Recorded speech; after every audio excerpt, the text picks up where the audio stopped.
Allez, dans les prochaines minutes, on va suivre la chronique de Hans Sosten Assowa. Avec lui, on va parler de recherche d'emploi, pas à la façon Azoli, mais à la façon classique, oui, comment constituer déjà son CV, où est-ce qu'on peut trouver les offres d'emploi, comment est-ce qu'il faut tailler sur mesure, surtout son curriculum vitae, bref, quelles sont les clés pour un chercheur d'emploi qui veut effectivement en trouver. On en parle tout à l'heure. Plus tard, on va rejoindre Charlotte Ezebada et puis qui est la présidente donc du Women and Power Association, avec elle on va parler de VBG, de violences basées sur le genre, et de ces féministes qui sont vent debout pour ce combat. Bien sûr, plus tard, on aura le débat matinal, ça porte sur le foot. Aujourd'hui, la sélection nationale face aux prochains défis et surtout les défis liés à la réhabilitation du stade général Mathieu Kérékou. 5 sur 7 matin.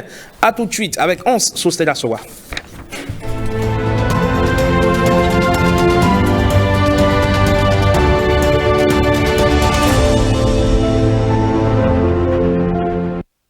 Allez, selon les données... Allez, Sosten, finalement, vous m'embrouillez. Bonjour Sosten. Bonjour Eman. Allez, donc disais-je, trouver un emploi, c'était pas une mission facile. Dans un contexte économique comme le nôtre, tendu, pour être efficace, il faut... C'était pas forcément la candidature la quantité de candidatures envoyées, mais la qualité qui fera la différence. On parle d'exploration, on parle d'organisation, on parle de préparation, des étapes clés, sans doute dans la formation, dans la recherche d'emploi. Comment allez-vous, Sosten? Bien, merci. Et vous? Ça va, mais c'est un plaisir de vous retrouver par ici pour continuer par évoquer des sujets d'intérêt pour les chercheurs d'emploi. Le plaisir est partagé. Et vous nous dites que chercher un emploi est une forme d'emploi aussi. Exactement. On travaille à chercher un emploi. Comment cela se fait? Alors, d'entrée, je pense qu'il faut commencer à dire que la recherche d'emploi comporte plusieurs étapes.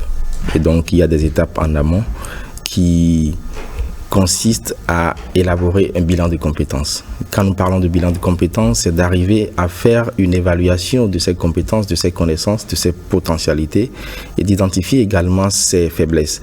Ça permet aux chercheurs d'emploi, de se préparer à s'orienter vers un métier dans lequel il va se retrouver le plus. Après cette première étape, il est de bon ton de noter que le chercheur d'emploi doit rédiger son CV qui soit en adéquation avec les offres pour lesquelles il postule.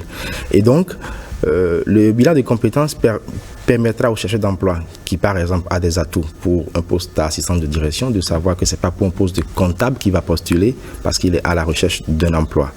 Ensuite, c'est de pouvoir faire un suivi régulier des postes pour lesquels il candidate.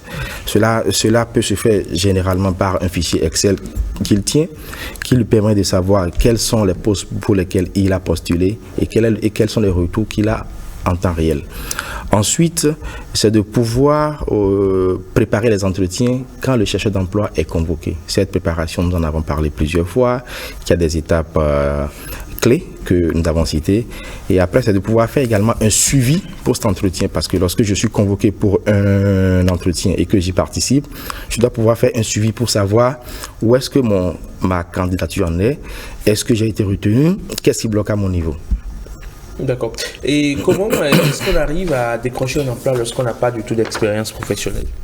Alors, les techniques de recherche d'emploi diffèrent qu'il s'agisse d'un primo-chercheur d'emploi, donc quelqu'un qui vient d'obtenir son parchemin, ou d'un candidat qui a déjà de l'expérience dans un domaine. Et donc aujourd'hui, nous remarquons que les recruteurs généralement recherchent des candidats qui ont déjà de l'expérience, qui ont déjà occupé des postes similaires afin qu'ils soient opérationnels dès lors qu'ils sont recrutés. Et pour les primo-chercheurs d'emploi, c'est pas toujours aisé.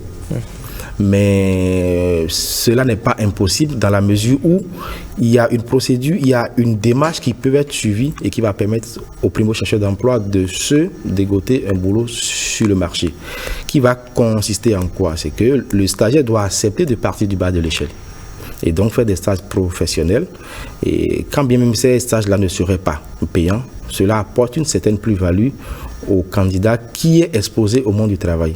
Et donc, les stages professionnels offrent une valeur ajoutée certaine aux stagiaires, aux chercheurs d'emploi, parce qu'ils leur permettent de se familiariser avec le monde de l'entreprise.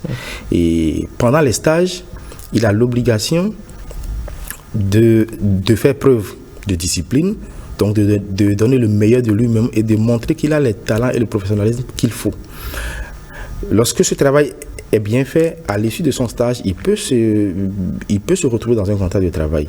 Et quand bien même les choses ne prendraient pas cette tournure-là, le stage professionnel lui aurait permis de développer non seulement des compétences, parce que ayant pratiqué le métier, mais également de développer un réseau professionnel qui peut s'avérer utile plus tard.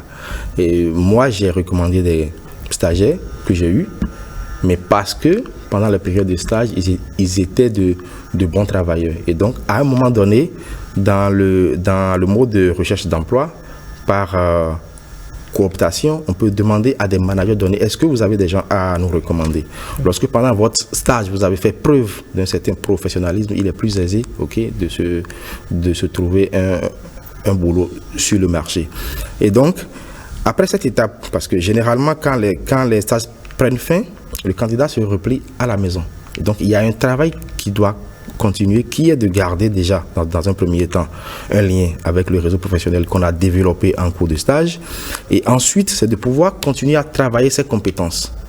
Les compétences que l'on a développées au cours du stage, ce n'est pas de rentrer et de dormir sur ses lauriers, mais c'est de s'inscrire dans une dynamique d'apprentissage continu.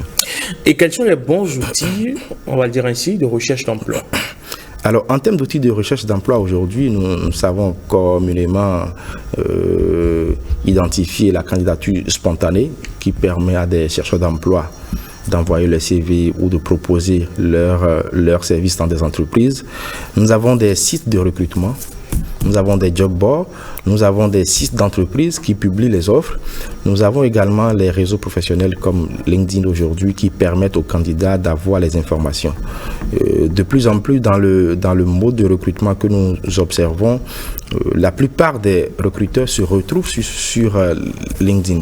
Et donc, ils ont un vivier de candidats qu'ils vont contacter directement à des moments donnés pour gagner du temps. Il est donc important pour le chercheur d'emploi d'avoir une certaine activité sur ce réseau-là, d'avoir des interactions constructives avec ses pairs, de pouvoir partager des contenus qui retracent un peu ses compétences et ce qu'il fait au quotidien. Quand ce travail est bien fait, le recruteur ou l'employeur a la facilité d'aller sur le réseau pour identifier un candidat qu'il appelle et qu'il convoque. Et donc, à ce moment, ce n'est plus le chercheur d'emploi qui va postuler, c'est l'emploi qui vient vers lui. Les statistiques ont montré qu'aujourd'hui, beaucoup de recrutements, en tout cas sur 10, 3 à 4 recrutements se font directement via LinkedIn. Alors, en dehors des chasse-têtes de ces recruteurs-là sur ce réseau, il y a également la possibilité de pouvoir être informé à plein temps. Parce que, qu'on le veuille ou non, la recherche d'emploi est un emploi à plein temps. Et donc, il ne s'agit pas d'être chez soi, de dormir et de postuler de façon sporadique à des avis de recrutement. C'est de pouvoir s'inscrire dans une quête, dans une dynamique de recherche qui amène le candidat à savoir quels sont les canaux sur lesquels il doit aller chercher l'information. Lorsque j'ai envie de travailler dans une entreprise qui est dans les télécommunications, la question que je me pose, c'est de savoir où est-ce que cette entreprise-là publie ses avis de recrutement. Si c'est sur son site de recrutement, donc je dois avoir la présence d'esprit de consulter ce site-là régulièrement pour ne pas louper des offres qui pourraient passer. S'abonner également aux newsletters des différentes organisations. Alors, dans quel délai recruteur doit-il faire un retour à un candidat qui cherche un emploi? C'est-à-dire que j'ai candidaté pour un poste, je n'ai pas de retour. Dans quel délai approximativement on doit disposer d'un retour? Alors, dans les usages, nous laissons passer 1 à 2 semaines pour faire un retour au candidat, quand le processus de recrutement a une certaine célérité. Toujours est-il qu'au moment du recrutement, nous observons 2 cas. Le cas où le recruteur lui-même explique clairement au candidat quelles sont les différentes étapes du processus. À ce niveau-là, il lui dit clairement, nous vous ferons un retour sous 2 semaines ou 1 mois. Passé ce délai, le candidat a la possibilité de relancer subtilement le recruteur pour savoir où est-ce que le recrutement en est. Alors, si rien n'est dit, il est conseillé d'attendre 7 à 10 jours, voire 2 semaines pour pouvoir relancer le recruteur. D'accord. Et quels sont les termes appropriés pour relancer un recruteur? Ben écoutez, bonjour monsieur le DRH, je viens aux nouvelles quant à ma candidature. Est-ce que je suis retenu ou non? Dites-le moi pour que je sache quoi faire. Alors je pense que... Est-ce que c'est la bonne formulation? Tout dépend du tact en fait et de l'approche du candidat. C'est de pouvoir appeler le recruteur, de lui rappeler que vous êtes telle personne, vous avez candidaté pour tel poste et vous avez fait un entretien avec lui à telle période et qu'il avait dit qu'il vous ferait un retour sous 2 semaines et comme vous n'aviez pas eu le retour, vous demandiez si le process était déjà bouclé. Et donc dans cette approche-là, il vous répondra si le process n'est pas bouclé, il vous dira que les travaux sont toujours en cours et qu'il vous reviendra. Donc tout va de l'approche que le candidat utilise et du timing. Parce que lorsque je finis un entretien et qu'après 3 jours, je commence à relancer le recruteur, cela peut être rébarbatif pour lui. Très bien. Merci beaucoup à vous, Sostène. Je vous en prie. Merci pour toutes ces informations. On se retrouve déjà mercredi prochain, si tout va bien, par ici pour cette chronique que vous meniez à bien.